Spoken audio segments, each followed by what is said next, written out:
Hello, anti-novelist friends, curious onlookers. I am so grateful to be back with you. As you can see, I have a bit of a mess. So I took the long trip. It took a lot more out of me than I thought it would, and so I came home feeling, honestly, just wiped out. I did get great work done though. So now I'm in the process of going through all of that great work and making some sense out of it. So let me give you a bird's eye view of where I'm at, where I'm headed, and what all that looks like. So let's get into this episode of Zettelkasten for fiction writers, where imagination finds order.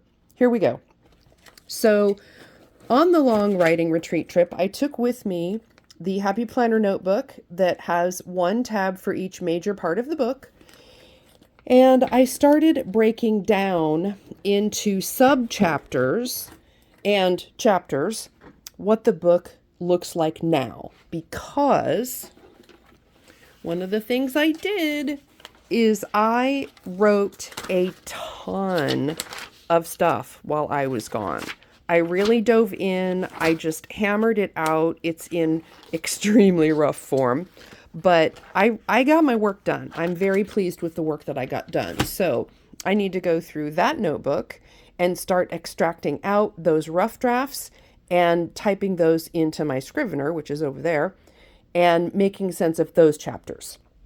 Another thing that I did is I started creating some dividers so that I can start breaking my chapters down specifically. So, like for example here, if you look under part 1 of the book, you will see I have a tab for chapter 1, and then behind that, I have sub-chapters 101, 102, 103, 104, and 105. So this is how, in my mind, I start to break down each of those parts into chapters, into sub-chapters, because that's the point that I'm at now, which is so exciting because that means I'm getting really close to having a finished final draft that I can then send to some critique partners to start making some of those final edits. So what I'm doing today is I've printed out my original outline, which just was kind of how I thought all the chapters and sections were going to flow together.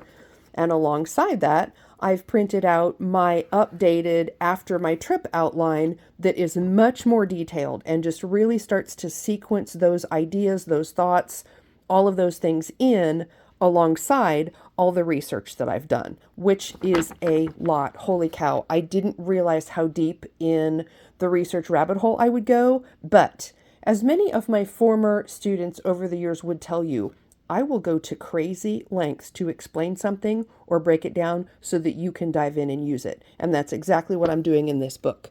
So right now I've finished parts 1, part 2. I am now up to my chapter. Did I finish 3? Nope, I haven't gotten into part 3 yet. I'm still in part 2. So right now I'm going to dive into my chapter 4, and I've got my tabs labeled out, sections 401 through 405. So I need to get these dividers in. I need to pull all of these chapters out, which I just gave a little post-it note tabs. Isn't that cute? Hey, I was on the road. It was all I had. But I'm going to put these dividers in. I'm going to get chapter 4, chapter 5, and chapter 6 sequenced and put into the binder today, all printed out.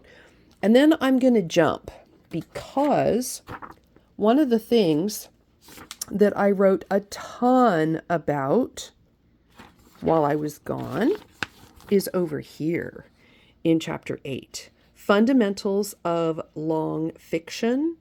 I go into many of the major structures for writing long fiction, and I break those down so that you can really see, okay, is it a 3-act structure, a 4-act structure? Does it use 8 major plot points? Or does it only use a beginning, middle, and an end? I'm going to compare and contrast all of those systems for you so that you have a really good grasp of what does it look like to write the kind of story that I want to write. Here's the other thing that I just started diving into. I don't know if I have it in here yet. Spoilers. Oh, I do.